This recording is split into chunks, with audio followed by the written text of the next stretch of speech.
Como a proposta é falar sobre alegria em meio às adversidades, essa é a proposta central dessa série de reflexões. Porém, o que nós estamos fazendo aqui é uma exposição do texto bíblico. E dentro da exposição do texto bíblico, é de suma importância nós conhecermos o texto. E qual foi a proposta? O pastor Júnior e eu nos propomos a cada um de nós pregarmos um capítulo.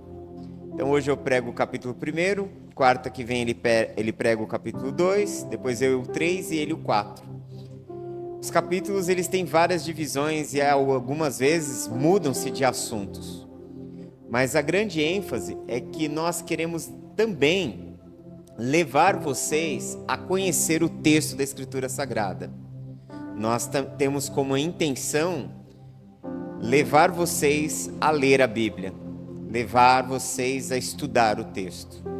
Então, eu vou fazer a leitura do capítulo inteiro e te convido durante essas semanas do mês de março, nós temos 4 quartas-feiras nesse mês, eu te convido nesse mês você a ler essa carta. É uma carta que tem 4 capítulos, super curtinha, em meia hora ou menos você já leu ela inteira e se apropriar das verdades que estão sendo ditas. Logicamente que eu não vou fazer uma exposição verso a verso, porque a última vez que eu fiz uma série em Filipenses verso a verso levou 6 meses para a gente terminar. Vou pensar com vocês aqui sobre os principais pontos, ok? Então vamos lá, Filipenses capítulo 1, nós vamos ler a partir do verso 1, dizendo assim: Paulo e Timóteo, servos de Cristo Jesus, a todos os santos em Cristo Jesus, que estão em Filipos, com os bispos e diáconos, a vocês, graça e paz, da parte de Deus nosso Pai e do Senhor Jesus Cristo. Verso 3. Agradeço ao meu Deus todas as vezes que me lembro de vocês. Em todas as minhas orações em favor de vocês, sempre oro com alegria, por causa da vossa cooperação que vocês têm dado ao Evangelho, desde o primeiro dia até agora. Eu estou convencido de que aquele que começou a boa obra em vocês vai completá-la até o dia de Cristo Jesus. É justo que eu assim me sinta a respeito de todos vocês, uma vez que os tenho em meu coração, pois quer nas correntes que me prendem, quer defendendo e confirmando o Evangelho, todos vocês participam comigo da graça de Deus. Deus é minha testemunha de como tenho saudade de todos vocês, com a profunda afeição de Cristo Jesus. E esta é a minha oração, que o amor de vocês aumente cada vez mais, em conhecimento e em toda percepção, para discernirem o que é melhor, a fim de serem puros e irrepreensíveis até o dia de Cristo, cheios do fruto da justiça, fruto que vem por meio de Jesus Cristo para a glória e louvor de Deus. Verso 12. Quero que saibam, irmãos, que aquilo que me aconteceu tem, ao contrário, servido para o progresso do Evangelho. Como resultado, tornou-se evidente a toda a guarda do palácio e a todos os demais que estou na prisão por causa de Cristo. E os irmãos, em sua maioria, motivados no Senhor pela minha prisão, estão anunciando a palavra com maior determinação e destemor. É verdade que alguns pregam Cristo por inveja e também por rivalidade, mas outros o fazem de boa vontade. Esses o fazem por amor, sabendo que aqui me encontro para a defesa do Evangelho. Aqueles que pregam Cristo por ambição egoísta, sem sinceridade, pensando que me podem causar sofrimento enquanto estou preso, mas o que importa? O importante é que, de qualquer forma, seja por motivos falsos ou verdadeiros, Cristo está sendo pregado e por isso me alegro. De fato, continuarei a alegrar-me, pois sei que o que me aconteceu resultará na minha libertação, graças às orações de vocês e o auxílio do Espírito de Jesus Cristo. Aguardo ansiosamente e espero que em nada serei envergonhado. Ao contrário, com toda a determinação de sempre, também agora Cristo será engrandecido em meu corpo, quer pela vida, quer pela morte. Verso 21. Porque para mim o viver é Cristo e o morrer é lucro. Caso continue vivendo no corpo, terei o fruto do meu trabalho e já não sei o que escolher. Estou pressionado dos dois lados. Desejo partir e estar com Cristo, o que é muito melhor. Contudo, é mais necessário, por causa de vocês, que eu permaneça no corpo. Convencido disso, sei que vou permanecer e continuar com todos vocês para o seu progresso e alegria na fé, a fim de que pela minha presença, outra vez, a exultação de vocês em Cristo Jesus transborde por minha causa. Não importa o que aconteça, exerçam a sua cidadania de maneira digna do Evangelho de Cristo, para que assim, quer que eu vá e os veja, quer apenas ouça a respeito em minha ausência, fique eu sabendo que vocês permanecem firmes num só espírito, lutando unânimes pela fé evangélica, sem de forma alguma deixar-se intimidar por aqueles que se opõem a vocês. Para eles isso é sinal de destruição, mas para vocês de salvação, e isso da parte de Deus. Pois a vocês foi dado o privilégio de não apenas crer em Cristo, mas também de sofrer por Ele, já que estão passando pelo mesmo combate que me viram enfrentar e agora ouvem que ainda enfrento. Ok? Amém? Lemos o capítulo 1 inteiro. Então, que você possa cultivar essa disciplina na sua vida de leitura do texto da Bíblia. A carta aos Filipenses, ela foi escrita pelo apóstolo Paulo por volta do ano 52, onde ele estava, do ano 50, 52, Paulo estava preso. Ele estava preso na cidade de Roma. Se você quiser conhecer melhor essa história de como Paulo foi preso, é só você começar a ler o capítulo 22 em diante do livro de Atos. Ali você vai ter o registro do momento em que Paulo ele volta para a cidade de Jerusalém. Ali é feita uma trama contra ele e ele é preso.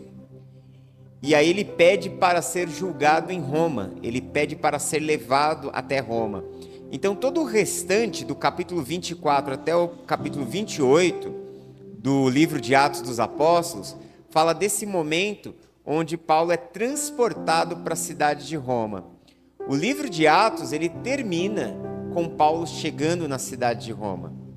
Lá ele permaneceu preso por cerca de 2 anos. A prisão que ele sofreu não foi a prisão de um cidadão que não é romano, por exemplo. Ele não foi preso numa cadeia, ele não foi aprisionado num calabouço.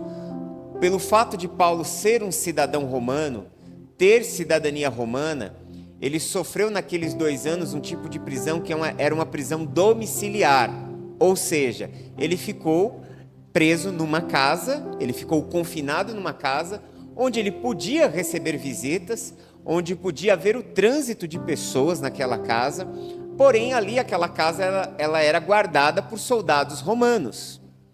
E um comentarista antigo chamado William Barclay, ele fala que Paulo ele estava atado a um soldado, a um oficial romano que o acompanhava, que mesmo dentro de casa ele ficava algemado com uma longa corrente a um oficial romano.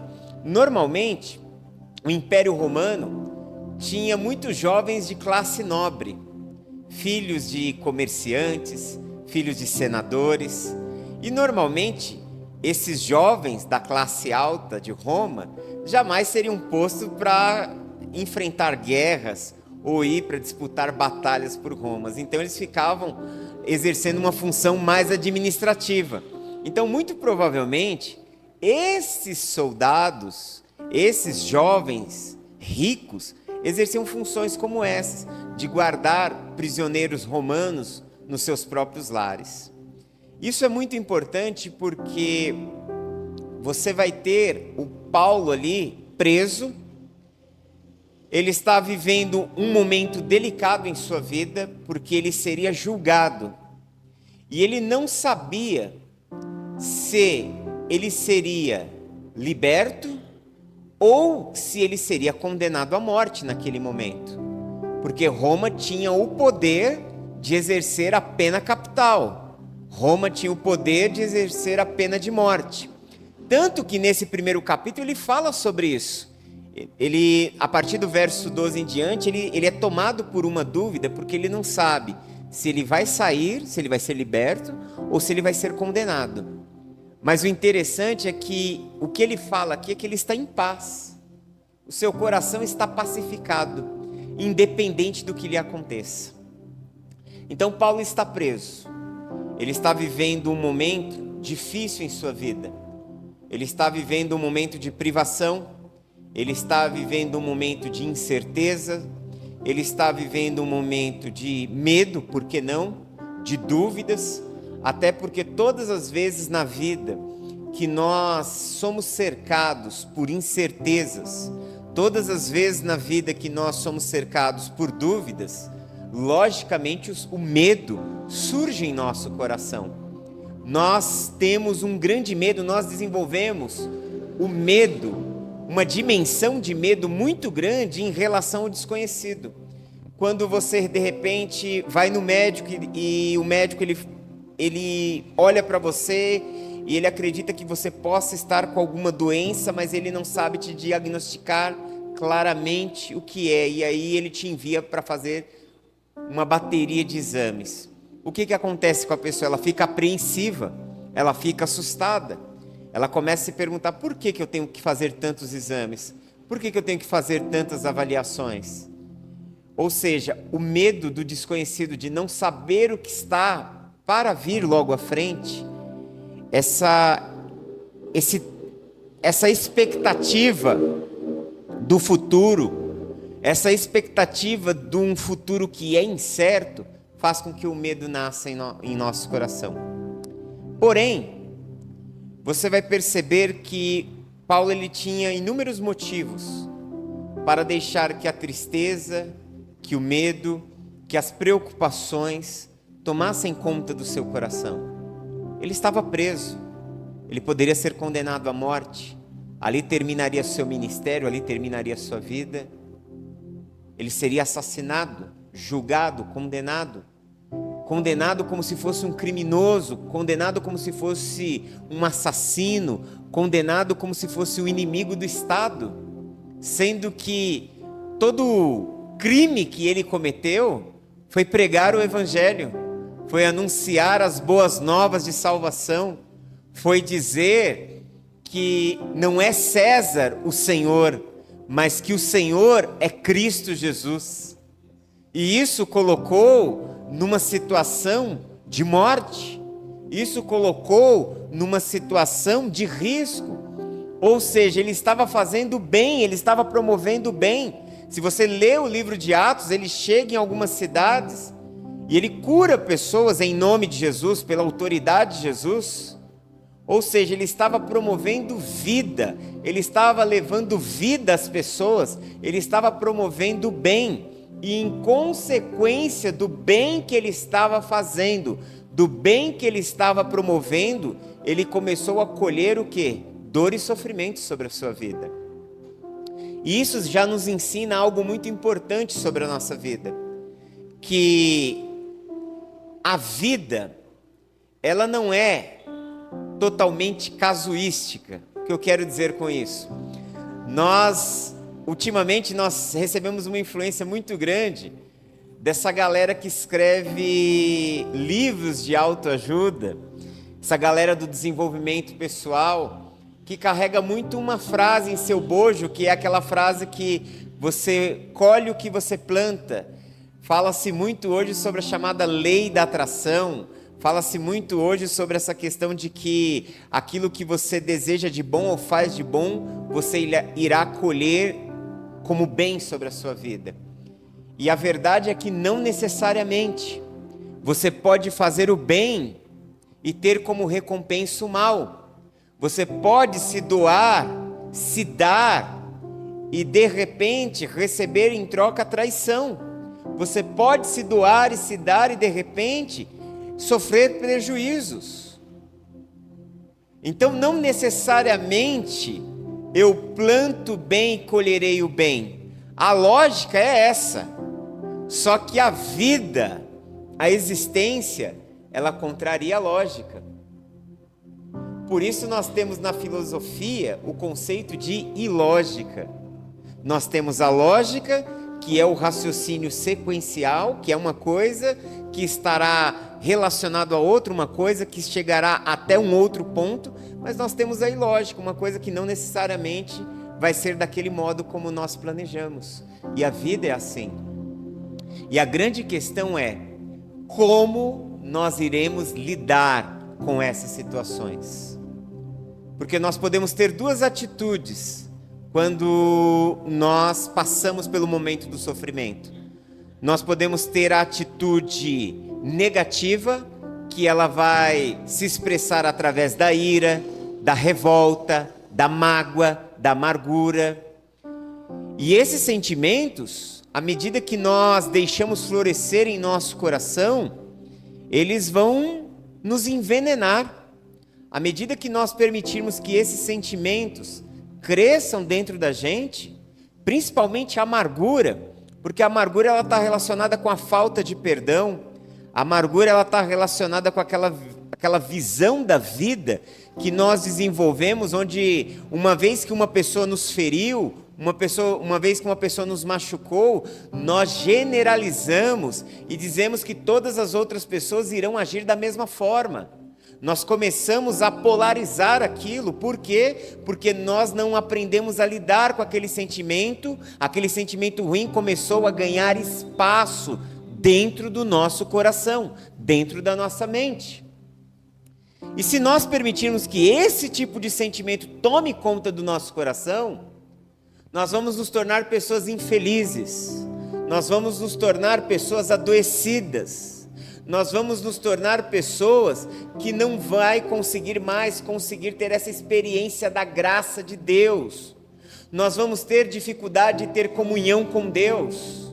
Sabe por que nós teremos essa dificuldade? Porque o nosso Deus é um Deus de amor e um Deus de perdão. E se nós não somos mais capazes de perdoar, fica difícil se conectar com aquele que é o perdoador. Se nós temos dificuldades de amar, nós vamos ter dificuldade de nos conectar com aquele que é a essência do próprio amor. É o amor expresso de forma absoluta e absurda. E aí o que vai acontecer com a gente?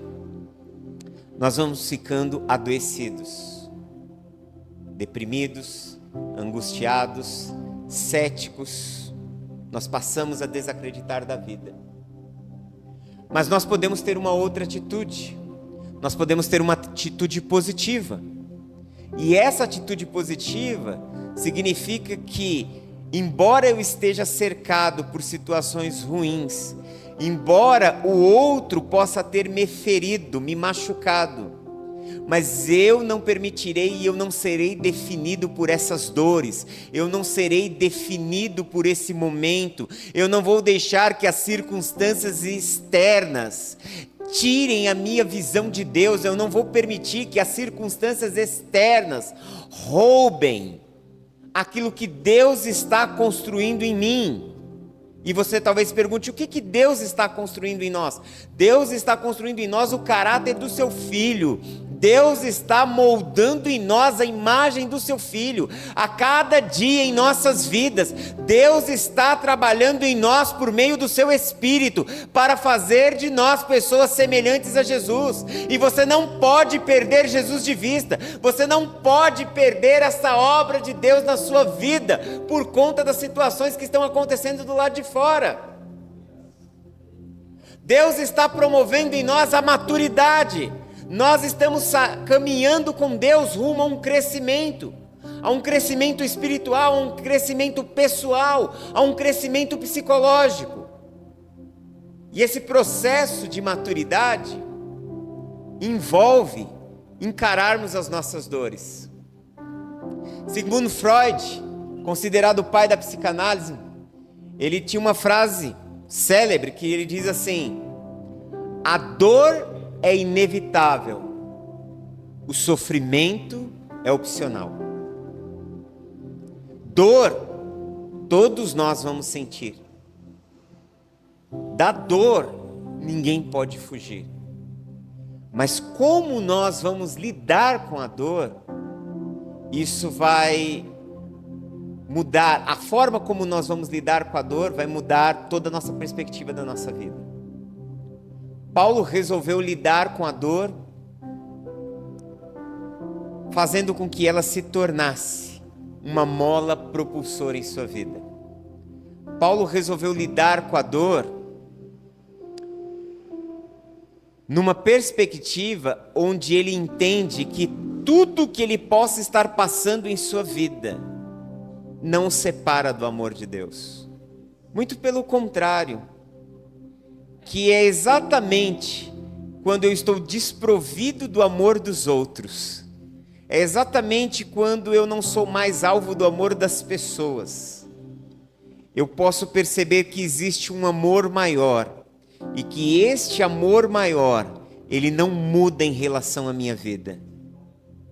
Muitas vezes, nós vamos perdendo pessoas no meio do caminho, no meio da nossa caminhada, nós vamos perdendo relacionamentos, nós vamos perdendo convivências, porque nós achamos que esses amores, que essas convivências, que esses relacionamentos, eles são a nossa base, são o nosso chão. E quando nós perdemos, isso promove uma dor muito grande, um sofrimento muito grande. Mas isso vai servir para mostrar que existe um amor maior.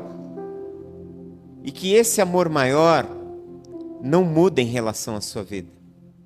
Mesmo quando a gente erra, mesmo quando a gente falha, mesmo quando nós temos atitudes em onde esse amor, ele poderia cessar, ele não cessa, ele continua sendo o mesmo.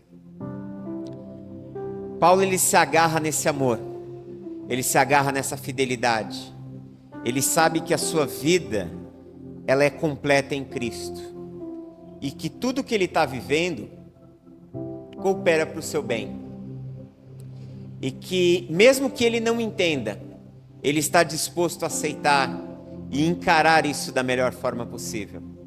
Então imagine o Paulo amarrado a um soldado romano, preso dentro de casa, recebendo a visita de Timóteo, porque o texto mostra que essa carta não foi escrita somente por Paulo, essa carta foi escrita por Paulo e por Timóteo, em parceria.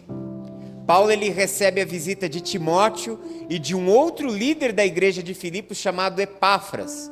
Esses dois homens estão ali e ficaram alguns meses hospedados com Paulo, ou visitando Paulo constantemente. Então imagine Paulo pregando, Paulo ensinando, Paulo falando do evangelho, e aí aqueles guardas, eles trocavam seus turnos. Então o primeiro guarda passava o dia inteiro ouvindo o anúncio de Jesus como Senhor. Trocava o turno, vinha um outro, aquele outro ouvia sobre Jesus como Senhor. Trocava o turno, aquele outro ouvia a pregação do Evangelho. Por isso ele diz que as cadeias dele estão se fazendo conhecidas no Império Romano. Ele está dizendo: eu estou aqui preso, eu estou aqui sofrendo, eu estou passando por um momento difícil, mas este momento está produzindo algo bom, este momento está servindo para que o nome de Jesus seja glorificado, este sofrimento está produzindo o crescimento do Evangelho. Parece que eu estou perdendo do lado de fora, mas na verdade eu estou ganhando, eu estou conquistando. Essa é a realidade dos servos de Deus. Por fora muitas vezes vão parecer que nós estamos perdendo, que nós estamos sofrendo, que nós estamos tendo perdas, mas na verdade, Deus está construindo um caminho novo, um caminho de vida, um caminho de crescimento, um caminho onde Ele poderá acrescentar sobre as nossas vidas as suas dádivas. Nós apenas precisamos continuar.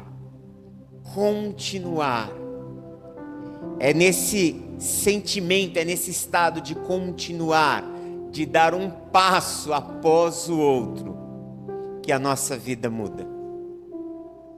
Eu não vou chegar até a porta se eu apenas desejar chegar até a porta. Desejar chegar até a porta é o primeiro passo. O desejo é algo fundamental. Mas se eu não der o passo, eu não chegarei. E eu não vou conseguir em um único passo chegar até a porta ali. A gente tem o que? Uns 15 metros daqui aí? Eu não vou conseguir num passo alcançar 15 metros. Então eu vou ter que dar alguns passos. E se eu parar, eu não vou chegar. Se eu voltar, eu não vou chegar. Se eu quero chegar em um determinado lugar, eu vou ter que continuar caminhando. Então Paulo, ele é esse exemplo de alguém que se alegra em Deus. Só nesse capítulo 1, na versão que nós lemos na NVI, a palavra alegria aparece 4 vezes. Na carta aos Filipenses, a palavra alegria aparece cerca de 13 vezes. Por isso, para muitos estudiosos, ela é chamada da Epístola da Alegria, a Carta da Alegria. E por esse ser um tema central, por essa ser uma ênfase, nós queremos falar exatamente sobre a alegria em meio às adversidades.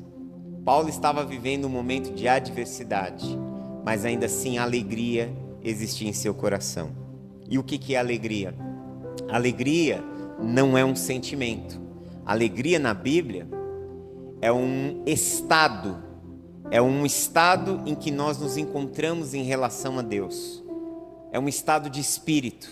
Alegria é o fato de eu saber que eu sou amado por Deus. Alegria reside no fato de saber que eu não estou sozinho na vida, que eu não estou atravessando este mundo sozinho, que eu não tenho que lidar com o sofrimento, com as adversidades sozinhos. A alegria, ela reside nesta consciência. A alegria na Bíblia, ela está atrelada à razão, ela não está atrelada ao sentimento. A alegria é uma consciência, é uma certeza, é uma convicção de que eu sei que Deus está ao meu lado. Eu sei que eu sou amado de Deus. E eu sei que Ele não me desamparará, que Ele não me abandonará em meio à minha vida. E aí pode acontecer o que for, pode vir o que vier, mas o meu coração estará em paz. A alegria, ela promove paz. Paz.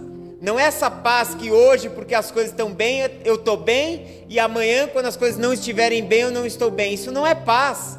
E essa não é a paz bíblica, essa não é a alegria bíblica. Aquilo que Deus coloca em nós, as virtudes que Deus produz em nós, o fruto do Espírito em nós, porque tudo isso que eu estou falando, paz, alegria, se você abrir a sua Bíblia em Gálatas, capítulo 5, a partir do verso 22, está atrelado a algo chamado fruto do Espírito, ou seja, a virtude que o Espírito Santo produz em nós.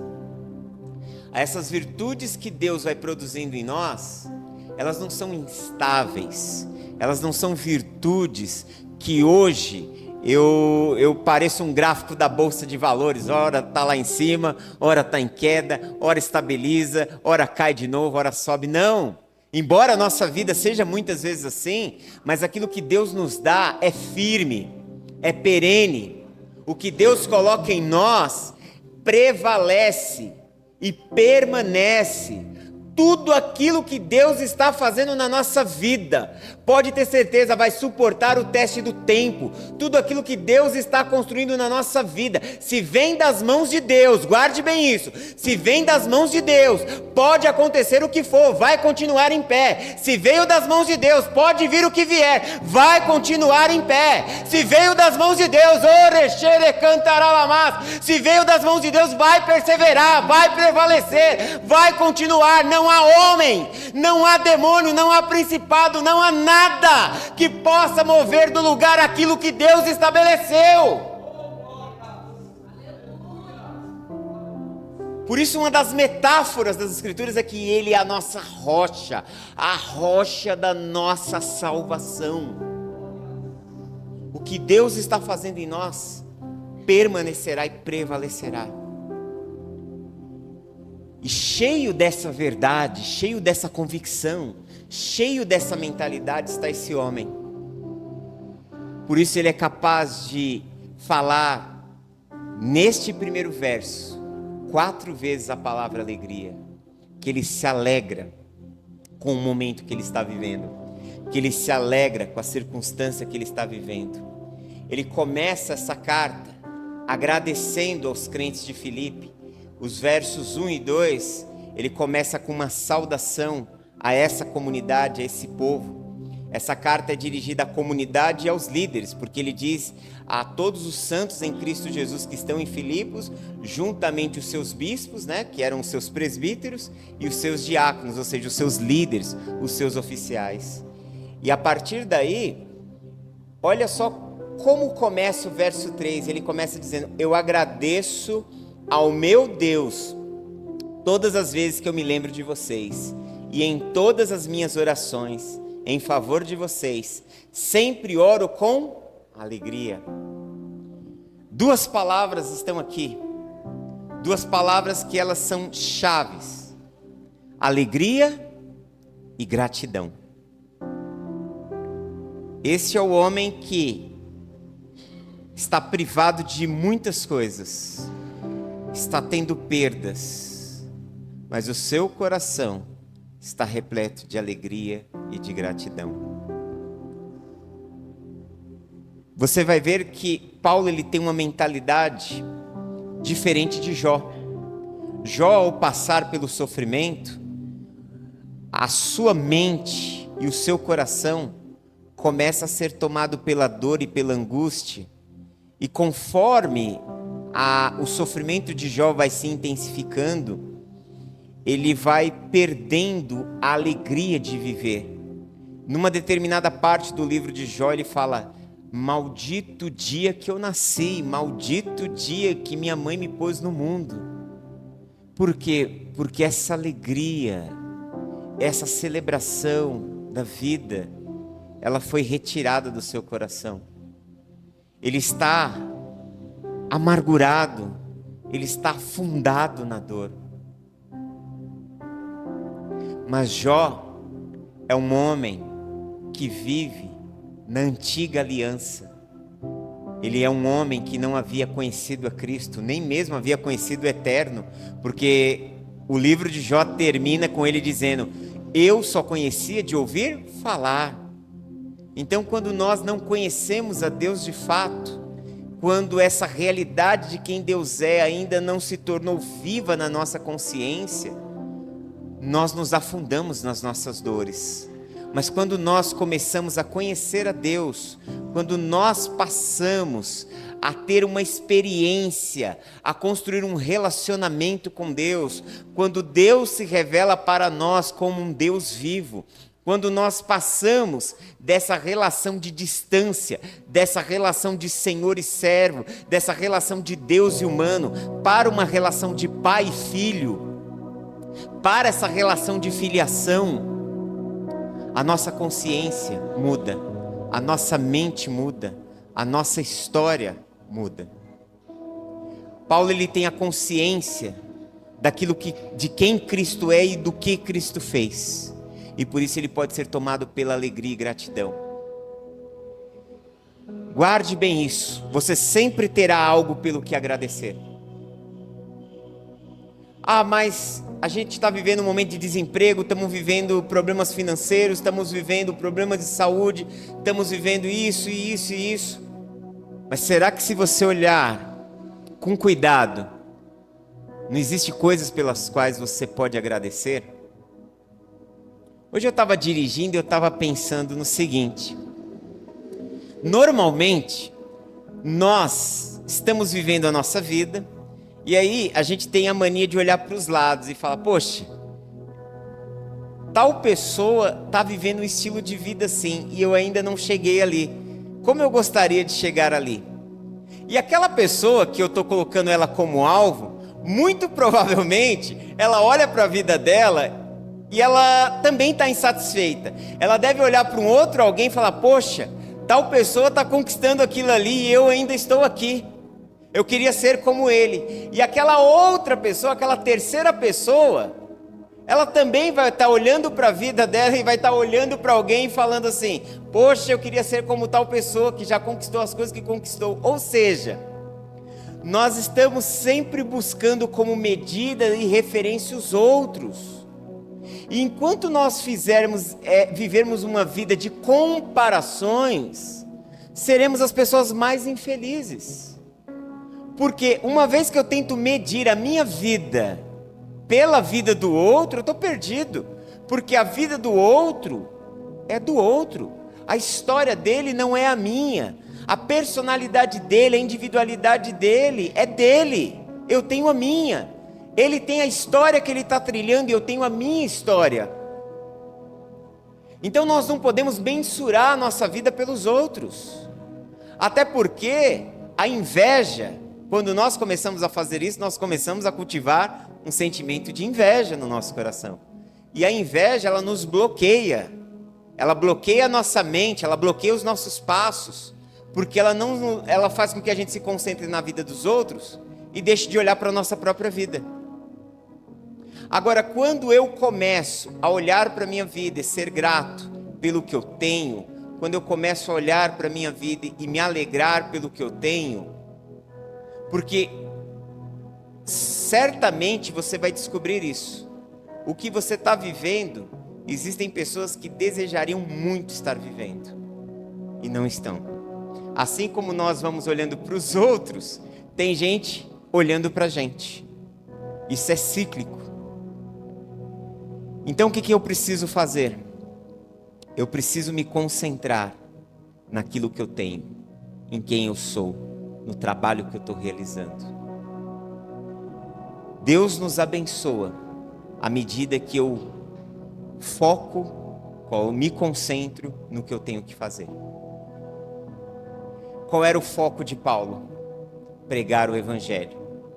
Preso, livre, enfermo, saudável, prestes a morrer, com saúde e disposição, o foco era somente um. Cristo Jesus era o alvo. A pregação do evangelho era o alvo. E ele não permitiu que as circunstâncias roubassem, tirassem ele desse centro, tirassem ele desse foco. E o que aconteceu? A vida dele promoveu um grande crescimento do evangelho entre a classe alta. Até os dias de Paulo, a igreja de Roma era composta na maior parte por judeus que haviam se convertido a Cristo, judeus que haviam crido em Jesus como Messias e que estavam espalhados na comunidade de Roma. Havia poucos estrangeiros, mas a maior parte das pessoas, quase a totalidade dos crentes em Roma, eram de classe baixa, de classe média baixa, eram pobres. Depois que Paulo esteve preso em Roma, o evangelho começou a alcançar os nobres, começou a alcançar a classe mais alta da sociedade, começou a alcançar as pessoas que tinham poder aquisitivo e que poderiam se mover em prol de outras pessoas. Olha o efeito positivo que o sofrimento teve sobre a vida dele, uma vez que ele não perdeu o foco do que ele estava fazendo. Por isso ele tem essa alegria, essa disposição, essa celebração. Que nós possamos olhar para Jesus e manter os nossos olhos firmes nele. E não deixar que as ondas do mar da vida nos naufraguem, nos derrubem, nos afoguem. Mas se isso acontecer, Ele estará lá, ao seu lado, para estender a mão e te puxar de volta. Disso você pode ter certeza. Se a tua fé falhar, ainda assim a misericórdia de Deus vai te alcançar. Porque esse é o Deus a quem nós servimos. Esse é o Deus que se revelou a nós em Cristo Jesus. Um Deus de misericórdia, um Deus de compaixão, um Deus de graça. Para eu encerrar aqui, Paulo ele elogia os crentes da cidade de Filipos. Ele diz que ele tem carregado eles em oração e ele fala do quanto essa comunidade é preciosa. E por que ele fala isso? Porque a igreja de Filipos foi uma igreja que o ajudou financeiramente. Parte da vida de Paulo, apenas uma pequena parte da vida dele, ele trabalhou. Eu tive muitos pastores antigos, que eles eram contra os ministros de tempo integral, e eles gostavam muito de citar o apóstolo Paulo, que o apóstolo Paulo trabalhava e realizava a obra. Mas há um equívoco nessa fala, há um equívoco muito grande. Por quê? Paulo trabalhou fazendo tenda, sim. Quando e por quanto tempo? Quando ele chegou na cidade da Grécia, na cidade de Corinto, e nos primeiros meses, enquanto ele estava plantando a igreja, enquanto ele estava evangelizando aquela cidade, sim, ele trabalhou para a sua subsistência. Mas logo depois, ele recebeu oferta, sabe de quem? Desta igreja aqui, dessa comunidade de Filipos. E ao receber a oferta desta igreja, ele pôde se dedicar integralmente à pregação do evangelho. Então, essa fala dos nossos antigos pastores é uma fala assertiva até certo ponto, mas Paulo ele não viveu toda a sua vida como alguém que vivia do trabalho. Não, ele vivia exatamente das ajudas das igrejas. E como a comunidade de Filipos era uma comunidade que estava sempre presente nessa questão de supri-lo financeiramente, supri-lo nas suas necessidades pessoais, ele tinha nessa igreja verdadeiros parceiros. E olha que coisa bonita, ele diz nessa carta que eles experimentarão o mesmo galardão que ele. Porque já que vocês estão sustentando o missionário no campo, já que vocês estão mantendo o missionário ali no campo missionário, vocês estão juntos fazendo a missão com ele. E quando vocês estão juntos fazendo a missão com aquele que está no campo, vocês recebem o galardão, você recebe a colheita daquele que está com a mão no arado. Então você se torna parceiro, você não pode ir, mas você está fazendo. Você está fazendo. Por meio do quê? Das suas ofertas, por meio da sua contribuição financeira. Então ele agradece. Por sinal, Timóteo está lá com ele, juntamente com Epafrodito, levando uma oferta da igreja de Filipos para suprir a necessidade dele ali em Roma, nesse momento em que ele estava preso.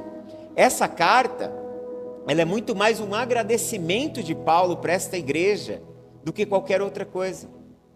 Então, ele consegue se alegrar porque ele percebe uma outra realidade, que por pior que esteja a situação, Deus sempre irá mover a mão dele para suprir as nossas necessidades. No final dessa carta, no capítulo 4, nós vamos ver que Paulo vai falar do que ele passou situações de fome, situações difíceis, mas ele foi sustentado pela graça de Deus. Mas o que essa graça fez? O que Deus fez? Moveu pessoas que pudessem se mover na direção dele. Depois do verso 12 até o verso 30, Paulo fala da sua situação. Ele fala que ele sabe que o que ele está vivendo está contribuindo para o progresso do evangelho. Ele tem dúvida se ele vai viver ou não. Ele não sabe se ele vai sair dali, se ele vai ser condenado. Mas ele fala que ele está disposto a aceitar qualquer uma das situações. Se ele tiver de morrer, ele se alegra porque ele vai estar com Cristo. Se ele tiver de viver, ele se alegra porque ele vai poder continuar servindo a Cristo. Olha que coisa interessante. Se ele morrer, ele se alegra porque ele estará com Cristo. Mas se ele viver, ele se alegra porque ele vai continuar anunciando a Cristo. Toda a vida dele é voltada para Cristo. Toda a vida dele tem Jesus como centro da sua vida e da sua história. E ele encerra esse primeiro capítulo dizendo que ele aguardava o seu julgamento, mas que de alguma forma ele tinha uma percepção de que ele iria sair dali. Você vê nos primeiros versos, ali até o verso 20, que há uma certa dúvida, mas depois você vai vendo que a partir de então ele vai nutrindo uma esperança, uma convicção, não sei se ele tem uma revelação, se ele tem algum insight, mas ele começa a se fortalecer acreditando que ele vai sair dali. De fato, 2 anos depois ele foi liberto daquela prisão. Paulo sofreu 2 prisões. Dessa primeira ele foi liberto, da outra ele foi condenado e aí foi morto. Mas nessa primeira ele começa a ter essa percepção, e isso vai ficando percebível na carta à medida que você for lendo. E para fechar, eu queria deixar o verso 29 como sendo algo para que você possa pensar. Esther, se você puder jogar o verso 29 para mim aqui, para nós guardarmos como a mensagem final desse capítulo 1.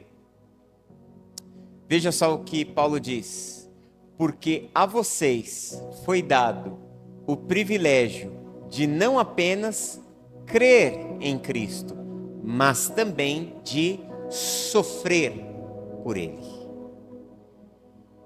Ele chama sofrer por Cristo de privilégio. Privilégio. Olha a mentalidade com que ele encara o sofrimento.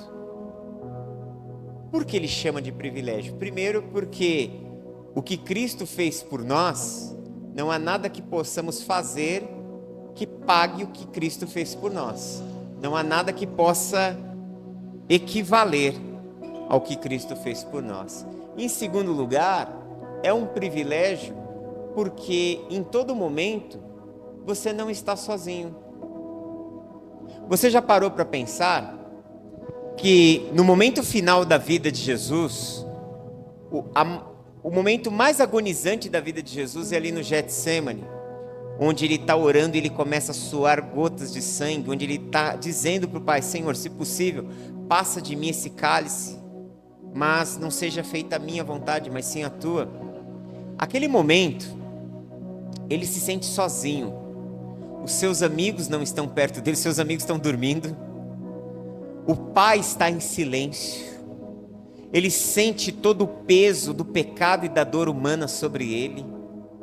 Ele está indo para a morte sozinho, abandonado, como é profetizado no Salmo 22, a tal ponto de ele dizer: meu Deus, por que me desamparaste? Cristo passa por tudo sozinho, para que eu e você possamos passar pelos sofrimentos de mãos dadas com Deus. É um privilégio sofrer por Cristo, porque nós não estamos atravessando o sofrimento sozinhos. Jesus atravessou o sofrimento dele sozinho. Jesus passou pela dor sozinho. Mas eu e você estamos passando pelos dias difíceis, sustentado por Ele, com Ele ao nosso lado, com Ele de mãos dadas. O que ele diz em Mateus 28? E eis que estarei com vocês todos os dias, até a consumação dos séculos. Ele está com você. E porque Ele está com você, você não está sozinho, e você tem a certeza que você vai passar o que for, porque a graça e a misericórdia dEle irão te sustentar em meio à sua jornada. Amém?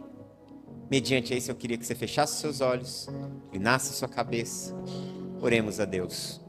Pai, nós te louvamos pela tua bondade, pela tua graça.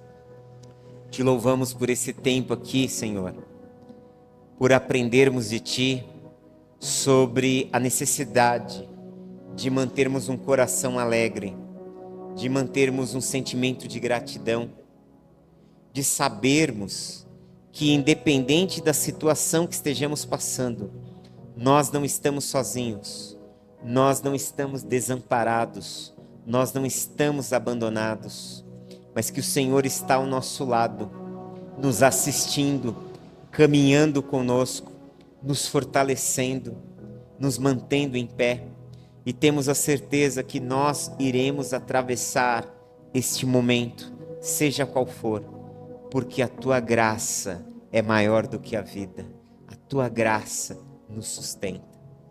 Senhor, molda em nós uma mente renovada, uma mente que é capaz de enxergar a vida com outros olhos, que as lentes pelas quais nós possamos olhar para a vida a partir de hoje, sejam as lentes da Tua graça, da Tua misericórdia, que não deixemos mais que os sentimentos negativos tomem conta da nossa mente e do nosso coração a tal ponto de nos arrastar, de nos afogar, de nos inundar, mas que possamos permitir que o Teu amor nos console, nos conforte, e que possamos nos levantar com uma mente renovada, uma mente que sabe que o Senhor tem o controle de todas as coisas e que nós podemos descansar no Senhor em qualquer momento da nossa vida. Toma a vida dos Teus filhos em Tuas mãos, guia-os por meio da Tua graça e do Teu amor, em nome de Jesus. Amém.